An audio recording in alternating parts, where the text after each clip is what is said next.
ಸೌಲಭ್ಯಗಳೇನು? ಗುಣಮಟ್ಟದ ಚಿಕಿತ್ಸೆ ಎಲ್ಲಿ ಲಭ್ಯ?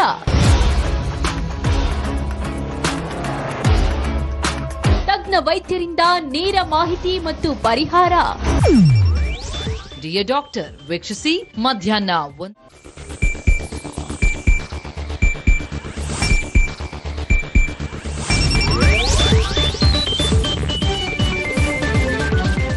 ನಮಸ್ಕಾರ. ಏಷ್ಯಾನೆಟ್ ಸುವರ್ಣ ನ್ಯೂಸ್ ನಡೆಯೋ ಡಾಕ್ಟರ್ ಕಾರ್ಯಕ್ರಮಕ್ಕೆ ಸ್ವಾಗತ. ನಾನು ಅಮೃತಾ ಗೌಡ.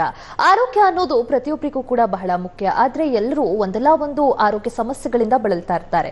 ಇಂತಹ ಆರೋಗ್ಯ ಸಮಸ್ಯೆಗಳಿಗೆ ನಿಮ್ಮ ಡಿಯೋ ಡಾಕ್ಟರ್ ಕಾರ್ಯಕ್ರಮದಲ್ಲಿ ಪರಿಹಾರಗಳನ್ನ, ಸಲಹೆಗಳನ್ನ ತಿಳಿಸ್ಕೊಡ್ತಾ ಬಂದೆ. ಇನ್ಫರ್ಟಿಲಿಟಿ ಅಂದಾಕ್ಷಣ ಹೆಣ್ಣು ಮಕ್ಕಳಲ್ಲೇ ಈ ಸಮಸ್ಯೆ ಬರೋದು, ಗಂಡು ಮಕ್ಕಳಲ್ಲಿ ಈ ಸಮಸ್ಯೆ ಆಗೋದಿಲ್ಲ ಅನ್ನೋ ರೀತಿಯ ಒಂದಷ್ಟು ಮಿಸ್ಕನ್ಸೆಪ್ಷನ್ಗಳು ಕೂಡ ಇದಾವೆ. ಹಾಗೆ ಟ್ರೀಟ್ಮೆಂಟ್ ಆಪ್ಷನ್ಗೆ ಬಂದಾಗ IVF ಒಂದೇ ಟ್ರೀಟ್ಮೆಂಟ್ ಜೊತೆಗೆ IVF ಸುತ್ತಲೂ ಕೂಡ ಹಲವಾರು ಮಿಸ್ಕನ್ಸೆಪ್ಷನ್ಗಳಿದಾವೆ. ಇದೆಲ್ಲವನ್ನ ತಿಳಿಸ್ಕೊಡೋಕೆ ಇವತ್ತಿನ ಕಾರ್ಯಕ್ರಮದಲ್ಲಿ ನಮ್ಮ ಜೊತೆ ಇದ್ದಾರೆ infertility specialist, reproductive endocrinologist, gynaecologist, ಹಾಗೆ state board member for ART and surrogacy, government of Karnataka, medical director, Genia fertility centre, ಬೆಂಗಳೂರಿನಿಂದ ಡಾಕ್ಟರ್ ದಿವ್ಯಶ್ರೀ PS ಅವರು. ಬನ್ನಿ ಅವರನ್ನ ಕಾರ್ಯಕ್ರಮಕ್ಕೆ ಸ್ವಾಗತಿಸಿಕೊಳ್ಳೋಣ. ಡಾಕ್ಟರ್, ಕಾರ್ಯಕ್ರಮಕ್ಕೆ ಸ್ವಾಗತ ತಮಗೆ. ನಮಸ್ಕಾರ ಡಾಕ್ಟರ್, ಮೊದಲಿಗೆ ಈ ಇನ್ಫರ್ಟಿಲಿಟಿ ಅನ್ನೋ ಸಮಸ್ಯೆ ಅಂದ್ರೆ ಏನು, ಯಾಕಾಗತ್ತೆ, ಯಾವ ಕಾರಣಗಳಿಗಾಗತ್ತೆ, ಹೇಗೆ ಡಾಕ್ಟರ್? ಇನ್ಫರ್ಟಿಲಿಟಿ ಅಥವಾ ಬಂಜತನ ಸಮಸ್ಯೆ ಮದುವೆ ಆದ ನಂತರ 1 ವರ್ಷ ಆದರೂ ಗಂಡ ಹೆಂಡತಿ ಕರೆಕ್ಟಾಗಿ ಸಂಭೋಗ ಕ್ರಿಯೆ ಮಾಡ್ತಾ ಇದ್ರೂ ಕೂಡ ಪ್ರೆಗ್ನೆನ್ಸಿ ಅಥವಾ ಗರ್ಭಧಾರಣೆ ಆಗಲಿಲ್ಲ ಅಂದರೆ ಅದಕ್ಕೆ ಬಂಜತನ ಅಂತ ಹೇಳ್ತಾರೆ. ಅಥವಾ ಈ ಬಂಜತನ ಸಮಸ್ಯೆನ ನಾವು ಡಯಾಗ್ನೋಸ್ ಮಾಡಲಿಕ್ಕೆ 1 ವರ್ಷದವರೆಗೂ ಎಲ್ಲರಿಗೂ ಕಾಯಬೇಕಾದಂಥ ಅವಶ್ಯಕತೆ ಇಲ್ಲ.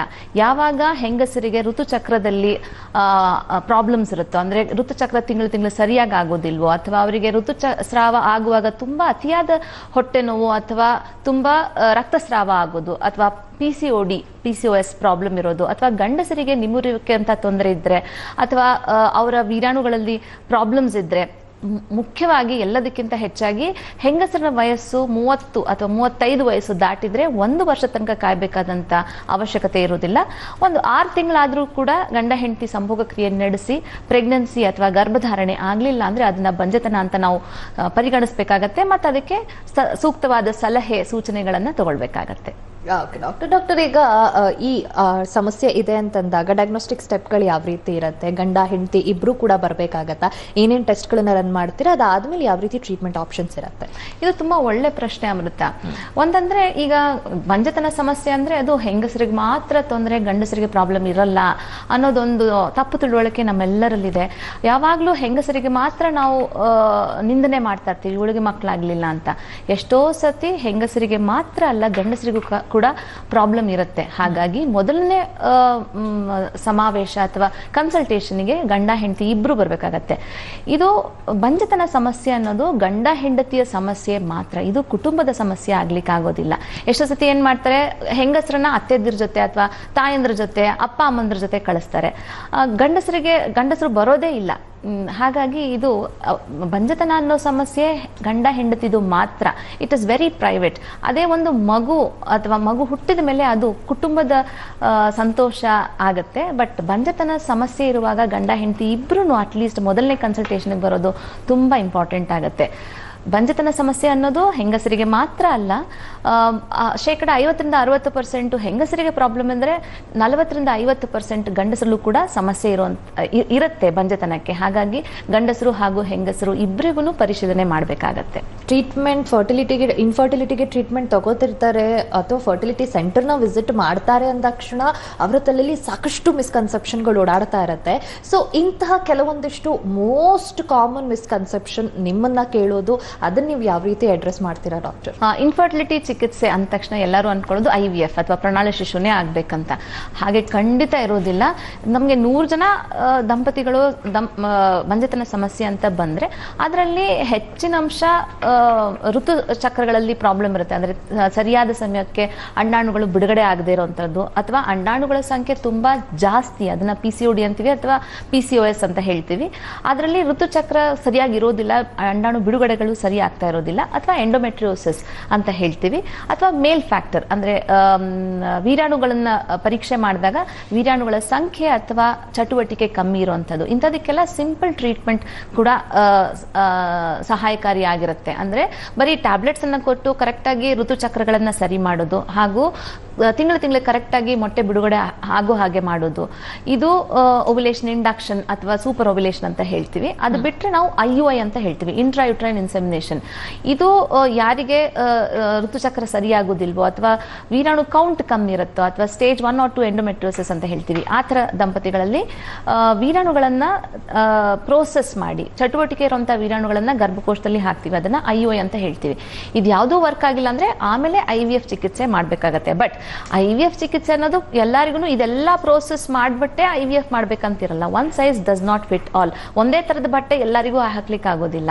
ಅವರವರ ಸಮಸ್ಯೆಗೆ ತಕ್ಕಂತೆ ಅವರವರಿಗೆ ಟ್ರೀಟ್ಮೆಂಟ್ ಇರುತ್ತೆ. ಒಂದೊಂದ್ಸತಿ IVF ಚಿಕಿತ್ಸೆಯನ್ನ ಇನಿಷಿಯಲಿನೇ ನಾವು ಸಜೆಸ್ಟ್ ಮಾಡ್ಬೋದು, ಬಟ್ ಎಷ್ಟೋ ಜನಕ್ಕೆ IVF ಚಿಕಿತ್ಸೆ ಅವಶ್ಯಕತೆ ಇರೋದಿಲ್ಲ. ಎಸ್ ಡಾಕ್ಟರ್, ಈಗ IVF ಟ್ರೀಟ್ಮೆಂಟ್ ಅಂತ ಬಂದಾಕ್ಷಣ ಏನ್ ಅನ್ಕೋತಾರೆ, ನೀವು ಹೇಳಿದ್ರಿ IVF ಬಿಟ್ಟು ಬೇರೆ ಟ್ರೀಟ್ಮೆಂಟ್ ಕೂಡ ಇದೆ, ಯಾರ ಸಮಸ್ಯೆಗೆ ಯಾವ ಟ್ರೀಟ್ಮೆಂಟ್ ಸೂಕ್ತ ಅದನ್ನ ನಾವು ಕೊಡ್ತೀವಿ ಅಂತ. ಸೊ ಈಗ IVF ಟ್ರೀಟ್ಮೆಂಟ್ ವಿಚಾರಕ್ಕೆ ಬಂದಾಗ ಫರ್ಟಿಲಿಟಿ ಸೆಂಟರ್ನ ರೀಚ್ ಆಗ್ತಾರೆ ಅಂತಂದ್ರೆ ಓಕೆ, ಇವಾಗ IVF ಟ್ರೀಟ್ಮೆಂಟ್ ನಮಗೆ ಸಜೆಸ್ಟ್ ಮಾಡ್ತಾರೆ, 100% ಸಕ್ಸಸ್ ರೇಟ್ ಇರುತ್ತೆ, ಸಕ್ಸಸ್ ಆಗೇ ಆಗತ್ತೆ ಅಂತ ಒಂದು ಅದು ಮಿಸ್ಕನ್ಸೆಪ್ಷನ್, ಮಿತ್ತ, ಫ್ಯಾಕ್ಟ್ ಅನ್ನೋದೇ ತುಂಬಾ ಜನಕ್ಕೆ ಗೊತ್ತಿರಲ್ಲ. ಸೊ ಹೌದಾ, ಎಲ್ಲಾ ರೀತಿಯ IVF ಕೇಸಸ್ ಸಕ್ಸಸ್ ಆಗೇ ಆಗತ್ತಾ, ಹೇಗೆ ಡಾಕ್ಟರ್? ಓಕೆ, ನಮ್ಮಲ್ಲಿ ತುಂಬಾ ಜನ IVF ಆದ ತಕ್ಷಣ ಇಷ್ಟೋ ಖರ್ಚು ಮಾಡಿರ್ತೀವಿ, ಪ್ರೆಗ್ನೆನ್ಸಿ ಆಗೇ ಆಗತ್ತೆ ಅನ್ನೋದೊಂದು ತಪ್ಪು ತಿಳುವಳಿಕೆಯಲ್ಲಿ ಇರ್ತಾರೆ. ಹಾಗೂ ಎಷ್ಟೋ ಕಡೆ 80% ಸಕ್ಸಸ್ ಆಗತ್ತೆ, 100% ಸಕ್ಸಸ್ ಆಗತ್ತೆ ಅಂತ ಕೂಡ ಮಾತುಗಳನ್ನು ನಾವು ಕೇಳ್ಪಟ್ಟಿದ್ದೀವಿ. ಬಟ್ ಇದು ಖಂಡಿತ ಅಲ್ಲ. ನಾನೊಂದು ಸಿಂಪಲ್ ಉದಾಹರಣೆ ಕೊಡ್ತೀನಿ ನಿಮಗೆ. 100 ಜನ ಈ ತಿಂಗಳು ಮದುವೆ ಆಗ್ತಾರೆ. 100 ಜನಕ್ಕೂ ಪ್ರೆಗ್ನೆನ್ಸಿ ಆಗತ್ತಾ ಒಂದೇ ತಿಂಗಳಲ್ಲಿ? ಎಷ್ಟು ಪರ್ಸೆಂಟ್ ಆಗ್ಬೋದು? ಎಷ್ಟು ಪರ್ಸೆಂಟ್ ಜನಕ್ಕೆ ಪ್ರೆಗ್ನೆನ್ಸಿ ಆಗ್ಬೋದು?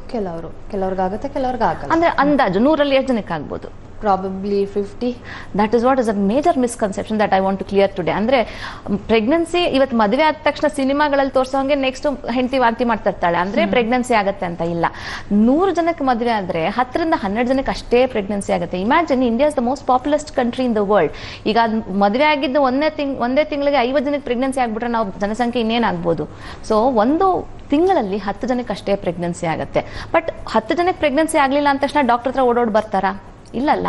ಅವರು ಮತ್ತೆ ದೊಡ್ಡವ್ರು ಏನ್ ಹೇಳ್ತಾರೆ, ಮನೆಯವರೆಲ್ಲ ಏನ್ ಹೇಳ್ತಾರೆ, ಇನ್ನೂ ವೇಟ್ ಮಾಡಿ, ಪರವಾಗಿಲ್ಲ, 1 ತಿಂಗಳಲ್ಲ, 2 ತಿಂಗಳಲ್ಲ, 1 ವರ್ಷ ವೇಟ್ ಮಾಡಿ ಅಂತಾರೆ. 1 ವರ್ಷ ಆದ್ರೂ ಆಗ್ಲಿಲ್ಲ ಅಂದಾಗ ಅವಾಗ ಬಂಜೆತನ ಪರೀಕ್ಷೆಗೆ ಬರ್ಬೇಕಾಗತ್ತೆ. ಹಾಗೆ ಇದೆಲ್ಲದೂ ಪರೀಕ್ಷೆಗಳನ್ನ ಮಾಡಿದ ಮೇಲೆ IVF ಚಿಕಿತ್ಸೆ ರಿಕ್ವೈರ್ಡ್ ಇದ್ರೆ ಮಾತ್ರ IVF ಮಾಡ್ತೀವಿ. IVF ಮಾಡಿದ ತಕ್ಷಣ 100% ಸಕ್ಸಸ್ ರೇಟ್ ಅಲ್ಲ. IVF ಮಾಡಿದ್ರೆ 40 ರಿಂದ 50% ಪ್ರೆಗ್ನೆನ್ಸಿ ಆಗುವಂತ ಸಾಧ್ಯತೆ ಇದೆ. ಇದು ನಾವು ತಿಳ್ಕೊಳ್ಳುವಂತ ಸೈನ್ಸ್ ಅಥವಾ ವೈಜ್ಞಾನಿಕವಾಗಿ ಇದು ಪ್ರೂವ್ ಆಗಿದೆ. IVF ಚಿಕಿತ್ಸೆ ಮಾಡಿದ್ರೂ ಕೂಡ ನಮಗೆ ಸಕ್ಸಸ್ ರೇಟ್ ಎಕ್ಸಾಕ್ಟ್ಲಿ, ಎಸ್ಪೆಷಲಿ ಒಬ್ಬ ಹೆಂಗಸಿಗೆ 46.8%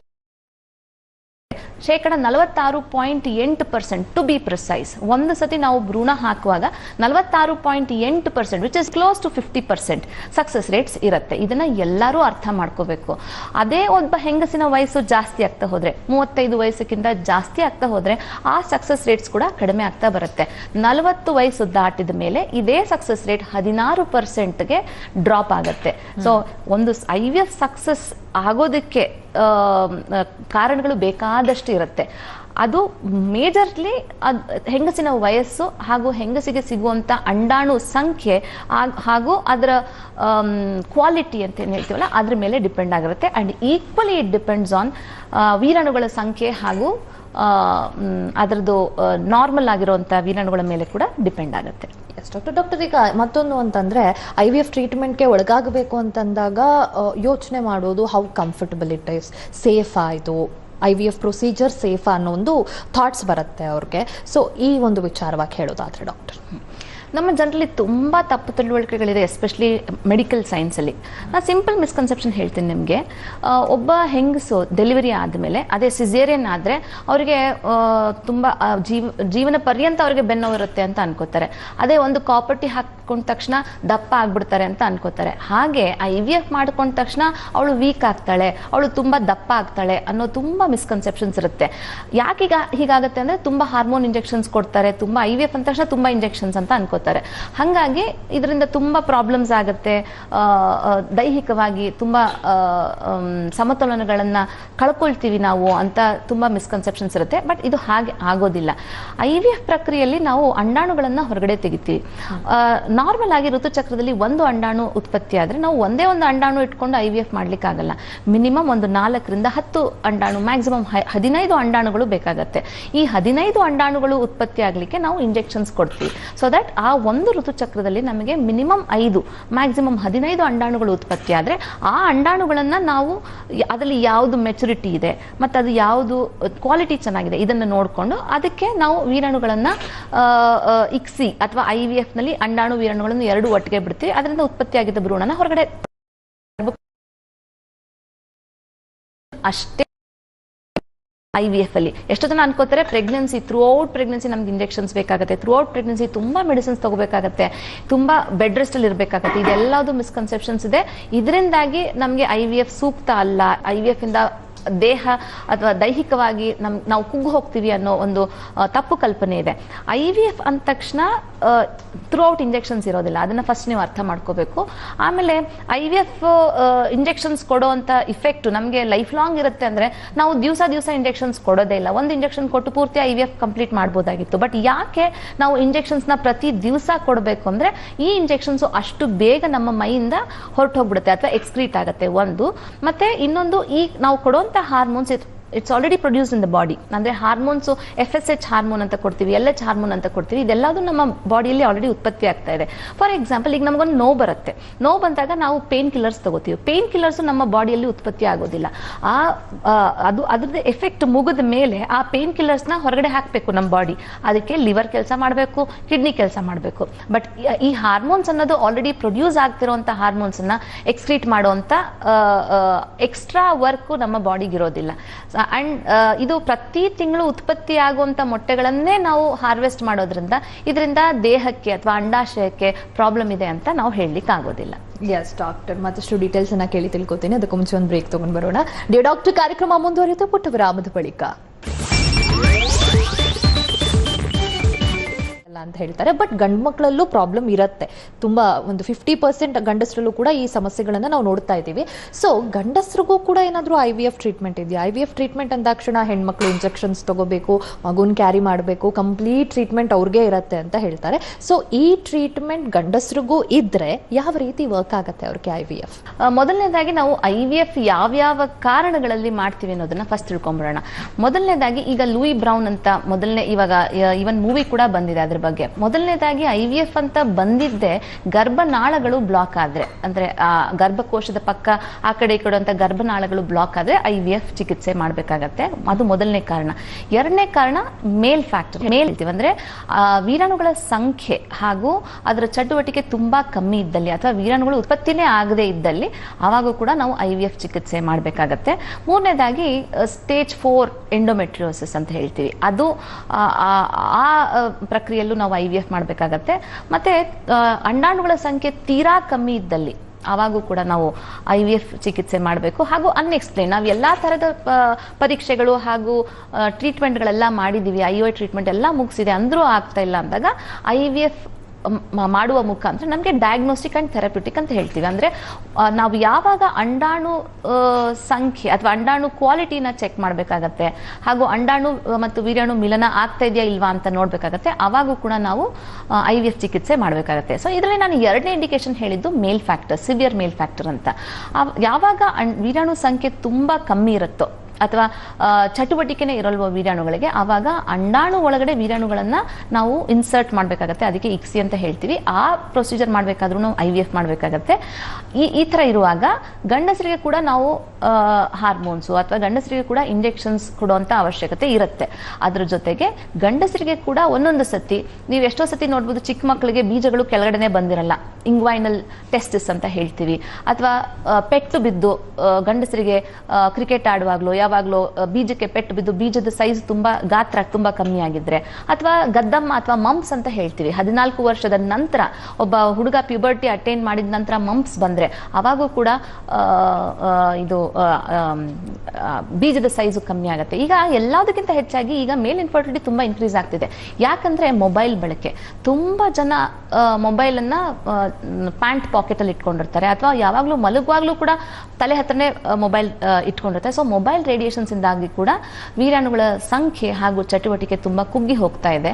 ಹಾಗಾಗಿ ಇಂಥ ಕೇಸಸ್ ಅಲ್ಲೂ ಕೂಡ ನಾವು IVF ಮಾಡಬೇಕಾಗುತ್ತೆ. ಆವಾಗ ಎಷ್ಟೋ ಸಮಯ ನಾವು ಬೀಜಗಳಿಂದ ಡೈರೆಕ್ಟ್ ಆಗಿ ವೀರ್ಯಾಣುಗಳನ್ನ ತಗೊಳ್ಬೇಕಾದಂತ ಪರಿಸ್ಥಿತಿ ಬರುತ್ತೆ. ಅದಕ್ಕೆ ಟೀಸಾ ಅಂತ ಹೇಳ್ತೀವಿ, ಅಥವಾ ಪೀಸಾ. ಯಾವಾಗ ಅಬ್ಸ್ಟ್ರಕ್ಷನ್ ಆಗಿರುತ್ತೋ ಹೊರಗಡೆ, ಈಗ ಗರ್ಭನಾಳಗಳು ಅಬ್ಸ್ಟ್ರಕ್ಟ್ ಆದ ಹಾಗೆ ವೀರ್ಯಾಣುಗಳು ಹೊರಗಡೆ ಬರೋದಕ್ಕೂ ನಾಳಗಳಿರುತ್ತೆ. ಆ ನಾಳಗಳು ಅಬ್ಸ್ಟ್ರಕ್ಟ್ ಆದ್ರೆ ನಾವು ಡೈರೆಕ್ಟ್ ಆಗಿ ಬೀಜದಿಂದ ಸ್ಪರ್ಮ್ಸ್ ತೆಗಿಬೇಕಾಗತ್ತೆ.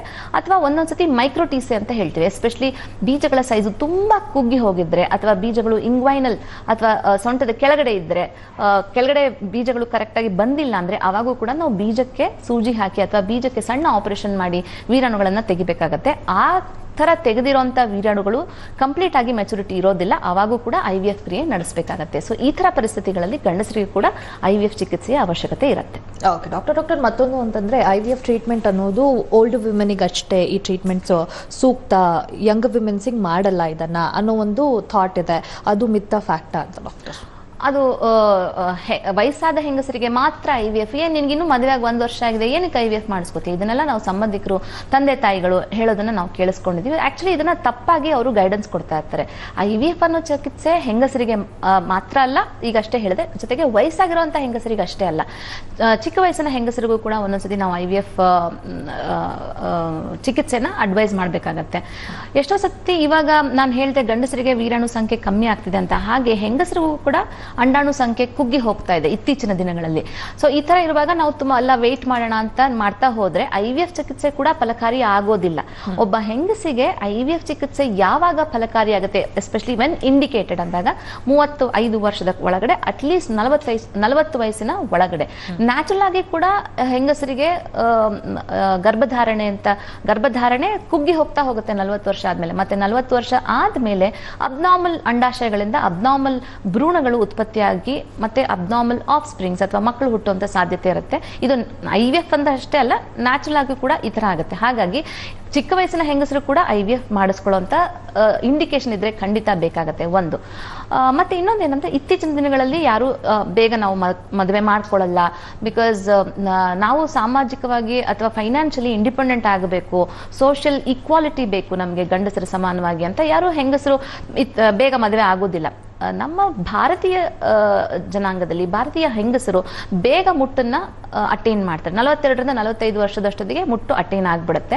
ಸೊ ಹಾಗಾಗಿ ಸಂತಾನೋತ್ಪತ್ತಿ ಅನ್ನೋದು ಬೇಗ ಮುಗಿಸ್ಕೊಳ್ಬೇಕಾಗತ್ತೆ. ಬಟ್ ಅದನ್ನ ನಾವು ಎಲ್ಲ ಹೆಣ್ಮಕ್ಳ ಮೇಲೆ ಹೇರಕ್ಕಾಗಲ್ಲ. ಇನ್ನು 18 ವರ್ಷಕ್ಕೆ ಮದುವೆ ಆಗಿ 20 ವರ್ಷಕ್ಕೆ ಮದುವೆ ಆಗಿ ಮಕ್ಕಳು ಮಾಡ್ಕೊ ಅಂತ ಹೇಳಕ್ಕಾಗಲ್ಲ. ಸೊ ಹಾಗೆ ಇತ್ತೀಚಿನ ದಿನಗಳಲ್ಲಿ ತುಂಬಾ ಜನ ಹೆಂಗಸರು ಮೊಟ್ಟೆಗಳನ್ನ ಫ್ರೀಸ್ ಮಾಡ್ಕೋತಾರೆ. ಅವ್ರು ಯಾವ ವಯಸ್ಸಿನಲ್ಲಿ ಅಂದ್ರೆ 30 ವಯಸ್ಸಿನ ಒಳಗಡೆ ಅಥವಾ 35 ವಯಸ್ಸಿನ ಒಳಗಡೆ ಅಂಡಾಣು ಸಂಖ್ಯೆ ಯಾವಾಗ ಚೆನ್ನಾಗಿರುತ್ತೋ, ಕ್ವಾಲಿಟಿ ಚೆನ್ನಾಗಿರುತ್ತೋ ಅವಾಗ ಮೊಟ್ಟೆಗಳನ್ನ ಫ್ರೀಸ್ ಮಾಡ್ಕೋತಾರೆ. ಅದನ್ನ ಸೋಷಿಯಲ್ ಎಗ್ ಫ್ರೀಸಿಂಗ್ ಅಂತ ಹೇಳ್ತೀವಿ. ಆ ತರ ಚಿಕಿತ್ಸೆ ಮಾಡುವಾಗೂ ಕೂಡ IVF ಅವಶ್ಯಕತೆ ಬೀಳುತ್ತೆ. ಸೊ IVF ಅಂದ ತಕ್ಷಣ ವಯಸ್ಸಾಗಿರುವಂತ ಹೆಂಗಸರಿಗೆ ಮಾತ್ರ ಅನ್ನೋದು ನಮ್ಮಲ್ಲಿರುವಂತ ತಪ್ಪು ತಿಳುವಳಿಕೆ. ಎಸ್ ಡಾಕ್ಟರ್, ಮತ್ತಷ್ಟು ಡೀಟೇಲ್ಸ್ ತಿಳ್ಕೊತೀನಿ. ಮತ್ತೊಂದು ಬ್ರೇಕ್ ತಗೊಂಡು ಬರೋಣ. ಡಾಕ್ಟರ್, ಕಾರ್ಯಕ್ರಮ ಮುಂದುವರಿಯುತ್ತೆ. ನಾವು ಭ್ರೂಣಗಳನ್ನ ಉತ್ಪತ್ತಿ ಮಾಡಿದ ಮೇಲೆ ಹೆಚ್ಚಿನ ಅಂಶ 2 ಭ್ರೂಣಗಳನ್ನ ಹಾಕ್ತಿವಿ. ಯಾಕಂದ್ರೆ ಅಟ್ಲೀಸ್ಟ್ 2ರಲ್ಲಿ ಒಂದಾದ್ರೂ ಆಗ್ಲಿ ಅಂತ. ಆವಾಗ ನಮಗೆ ಸ್ವಲ್ಪ ಸಕ್ಸಸ್ ರೇಟ್ಸ್ ಜಾಸ್ತಿ ಆಗಲಿ ಅಂತ ನಾವು ಹಾಕ್ತಿವಿ. ಬಟ್ ಇತ್ತೀಚಿನ ದಿನಗಳಲ್ಲಿ ಸಿಂಗಲ್ ಬ್ಲಾಸ್ಟೋಸಿಸ್ಟ್ ಅಥವಾ ಒಂದೇ ಒಂದು 5ನೇ ದಿವಸದ ಭ್ರೂಣ ಕೂಡ ಹಾಕುವಂತ ಪದ್ಧತಿ ಎಲ್ಲರೂ ರೂಢಿ ಮಾಡ್ಕೊಂಡಿದ್ದಾರೆ. ಹಾಗಾಗಿ ಇತ್ತೀಚಿನ ದಿನಗಳಲ್ಲಿ ಟ್ವಿನ್ಸ್ ಆಗ್ಲೇಬೇಕು ಅಂತಿಲ್ಲ. ಬಟ್ ಹೌದು, IVF ಚಿಕಿತ್ಸೆ ಪಡೆದಾಗ ಅಥವಾ IUI ಚಿಕಿತ್ಸೆ ಪಡೆದಾಗ 1ಕ್ಕಿಂತ 2 ಮೊಟ್ಟೆಗಳನ್ನು ಉತ್ಪತ್ತಿ ಮಾಡೋದ್ರಿಂದ ಅಥವಾ 1ಕ್ಕಿಂತ 2 ಭ್ರೂಣಗಳನ್ನ ಹಾಕುವಾಗ ಮಲ್ಟಿಪಲ್ ಪ್ರೆಗ್ನೆನ್ಸಿ ಆಗುವಂತ ಸಾಧ್ಯತೆ ಇದೆ. But this is not mandatory. ಎಷ್ಟೋ ಸತಿ majority of the time singleton ಅಥವಾ ಒಂದೇ ಒಂದು ಗರ್ಭಧಾರಣೆ ಆಗುವಂತ ಸಾಧ್ಯತೆಗಳೇ ಹೆಚ್ಚು. ಡಾಕ್ಟರ್, ಮತ್ತೊಂದು ಅಂತಂದ್ರೆ IVF ಟ್ರೀಟ್ಮೆಂಟ್ ಒಂದೇ ಸತಿ ಸಕ್ಸಸ್ ಆಗಲ್ಲ, ಮಲ್ಟಿಪಲ್ ಟೈಮ್ಸ್ ನಾವು IVF ಟ್ರೀಟ್ಮೆಂಟ್ ಅನ್ನ ತಗೋತಾ ಇರಬೇಕು ಅನ್ನೋ ಒಂದು ಮಿಸ್ಕನ್ಸೆಪ್ಷನ್ ಕೂಡ ಇದೆ. ಸೊ ಎಲ್ಲರಿಗೂ ಇದು ಅಪ್ಲೈ ಆಗತ್ತಾ ಅಥವಾ ಹೇಗೆ? ಒಂದು ಸತಿ IVF ಅಂದ್ರೆ ಒಂದು ಎಗ್ ಪಿಕಪ್ ಅಥವಾ ಮೊಟ್ಟೆಗಳನ್ನ ಹೊರಗಡೆ ತೆಗೆದು ಭ್ರೂಣ ಉತ್ಪತ್ತಿ ಮಾಡೋದು ಮತ್ತೆ ಭ್ರೂಣಗಳನ್ನ ಹಾಕೋದು. ಈಗ ಒಂದು ಸತಿ ನಾವು ಮೊಟ್ಟೆ ಹೊರಗಡೆ ತೆಗೆಯುವಾಗ ನಮಗೆ ಕನಿಷ್ಠ ಒಂದು 10 ಮೊಟ್ಟೆ ಸಿಕ್ತು, ಅದರಿಂದ ನಮ್ಗೆ 8 ಉತ್ಪತ್ತಿ ಆಯಿತು ಅಂತ ಅನ್ಕೊಳ್ಳಿ. ಒಂದೇ ಸತಿ ನಾವು 8 ಭ್ರೂಣಗಳನ್ನು ಹಾಕೋದಿಲ್ಲ, 1 ಅಥವಾ ಮ್ಯಾಕ್ಸಿಮಮ್ 2 ಭ್ರೂಣಗಳನ್ನು ಹಾಕ್ತೀವಿ. ಸೊ ಒಂದು ಸತಿ ನಾವು ಮೊಟ್ಟೆಗಳನ್ನು ಹೊರಗಡೆ ತೆಗೆದು 3 ರಿಂದ 4 ಟೈಮ್ ಕೂಡ ನಾವು ಭ್ರೂಣಗಳನ್ನು ಹಾಕ್ತಾ ಹೋಗ್ಬೋದು. ನಾನು ಹೇಳಿದೆ ಈಗ ಒಂದು ಸತಿ IVF ಅಂದ್ರೆ ಒಂದು ಸತಿ ನಾವು ಭ್ರೂಣ ಗರ್ಭಕೋಶದಲ್ಲಿ ಹಾಕಿದಾಗ ಒಂದು ಹೆಂಗಸಿಗೆ 35 ವಯಸ್ಸಿಗಿಂತ ಕಮ್ಮಿ ವಯಸ್ಸಿದ್ರೆ 46.8% ವಿಚ್ ಇಸ್ ಕ್ಲೋಸ್ ಟು 50%. ಅದೇ ಎರಡನೇ ಅದು ಅಂದ್ರೆ 50% ಸಕ್ಸಸ್ ಆಗ್ಬೋದು, 50% ಸಕ್ಸಸ್ ಆಗದೇನೂ ಇರ್ಬೋದು. ಅದೇ ಮಿಕ್ಕಿರುವಂತ ಭ್ರೂಣಗಳೇನಿರುತ್ತಲ್ಲ ಅದನ್ನ ಪದೇ ಪದೇ ಹಾಕುವಾಗ ನಮಗೆ ಸಕ್ಸಸ್ ರೇಟ್ಸ್ 75%, 87.5% ಈ ತರ ಸಕ್ಸಸ್ ರೇಟ್ಸ್ ಆಗ್ತಾ ಹೋಗುತ್ತೆ. ಬಟ್ ನಾವು ರಿಪೀಟೆಡ್ಲಿ ಎಂಬ್ರಿಯೋ ಟ್ರಾನ್ಸ್ಫರ್ ಮಾಡಬೇಕು. ಇದೇ ಎಲ್ಲರೂ ತಿಳ್ಕೊಳ್ಬೇಕಾಗಿರುವಂತ ಸತ್ಯ. ಒಂದು ಸತಿ ನಾವು IVF ಮಾಡ್ಬಿಟ್ವಿ, ಪ್ರೆಗ್ನೆನ್ಸಿ ಆಗೋಯ್ತಂತಲ್ಲ, ಒಂದ್ಸತಿ IVF ಮಾಡಿದ್ಮೇಲೆ ಪದೇ ಪದೇ ಭ್ರೂಣಗಳನ್ನ ಗರ್ಭಕೋಶದಲ್ಲಿ ಹಾಕ್ತಾ ಹೋಗ್ಬೇಕು. ಇದನ್ನ ಒಂದೇ ಒಂದು ಸತಿ ಎಗ್ ಪಿಕಪ್ ಮಾಡಿನೂ ಹಾಕಬಹುದು. ಅಂದ್ರೆ ಆ ಹೆಂಗಸಿಗೆ ಅಷ್ಟು ಮಟ್ಟಿಗೆ ಮೊಟ್ಟೆ ಸಂಖ್ಯೆ ಇರಬೇಕು, ಮತ್ತೆ ಗುಣಮಟ್ಟ ಇರಬೇಕು. ಅದೇ ಒಬ್ಬ ಹೆಂಗಸಿಗೆ 40 ವರ್ಷ 42 ವರ್ಷ ಆಗೋಯ್ತು ಅನ್ಕೊ ಎಕ್ಸ್ಪೆಕ್ಟ್ ಮಾಡಕ್ ಆಗಲ್ಲ. ಅವರಲ್ಲಿ ನಮಗೆ 1 ಅಥವಾ 2 ಮೊಟ್ಟೆ ಸಿಕ್ಕಿದ್ರೆ ಹೆಚ್ಚು. ಸೊ ಒಂದು IVF ಮಾಡೋದ್ರಿಂದ ನಾವು ಒಂದೇ ಸತಿ ಭ್ರೂಣನ ಹಾಕ್ಲಿಕ್ಕಾಗತ್ತೆ. ಸೊ ಪದೇ ಪದೇ ಭ್ರೂಣಗಳನ್ನ ಹಾಕಬೇಕು. ಇದರ ಅರ್ಥ ಪದೇ ಪದೇ IVF ಮಾಡಿಸ್ಬೇಕು ಅಂತ ಎಲ್ಲರಿಗೂ ಇರೋದಿಲ್ಲ. ಡಾಕ್ಟರ್, ಮತ್ತೊಂದು ಅಂತಂದ್ರೆ ಈಗ IVF pregnancy so not normal ಪ್ರೆಗ್ನೆನ್ಸಿಯಲ್ಲಿ ಆರಾಮಾಗಿರ್ಬೋದು, ಬಟ್ IVF ಮೂಲಕ ಪ್ರೆಗ್ನೆನ್ಸಿ ಆಯಿತು ಅಂತಂದ್ರೆ ಬೆಡ್ ರೆಸ್ಟ್ ಬೇಕೇ ಬೇಕು, ಕಂಪ್ಲೀಟ್ ಆಗಿ ಬೆಡ್ ರೆಸ್ಟ್ ಇರಬೇಕಾಗತ್ತೆ ಅಂತ ಹೇಳ್ತಾರೆ. So is it true? ಇದಂತೂ ತುಂಬಾ ಸಾಮಾನ್ಯವಾಗಿ ಇರುವಂತ ಇದನ್ನ ತಗೋತೀನಿ. ಮತ್ತೆ ಬೆಡ್ ರೆಸ್ಟ್ ಅನ್ನೋಂಥ ಮಿತ್ ಇದೆಯಲ್ಲ, ಇದು ತುಂಬಾ ಬಲವಾಗಿ ಬೇರೂರ್ಬಿಟ್ಟಿದೆ ನಮ್ಮ ಜನದಲ್ಲಿ.